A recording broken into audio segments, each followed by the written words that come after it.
પ્રાર્થના સભામાં ઉપસ્થિત ડાયરેક્ટર મેડમ, આચાર્ય શ્રી, સ્ટાફગણ અને વિદ્યાર્થી મિત્રો, ગુડ મોર્નિંગ. મારો આજનો વિષય છે ગીતાજીના શ્લોક. અધ્યાય નંબર 5, શ્રી ભગવાન વાચ, શ્લોક નંબર 16, 17 અને 18. જ્ઞાનેન તુ તદ્ યશા નાસિત મહાત્મનઃ તેષામાદિત્ય વજ્ઞાનમ પ્રકાશયતિ તત્પરમ.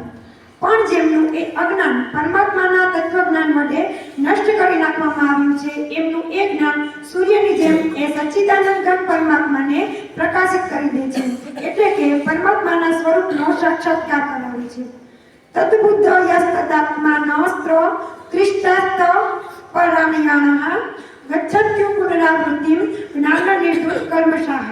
પરમાત્મામાં જેમનું મન તદ્રુપ થઈ રહ્યું છે, પરમાત્મામાં જેમની બુદ્ધિ તદ્રુપ થઈ રહી છે અને સચ્ચિદાનંદ ઘન પરમાત્મામાં જ જેમની નિરંતર એકાત્મ ભાવે સ્થિતિ છે, એવા પરમાત્મા પરાયણ મનુષ્યો જ્ઞાન દ્વારા પાપ રહિત થઈને અપુનરાવૃત્તિને એટલે કે પરમ ગતિને પામે છે.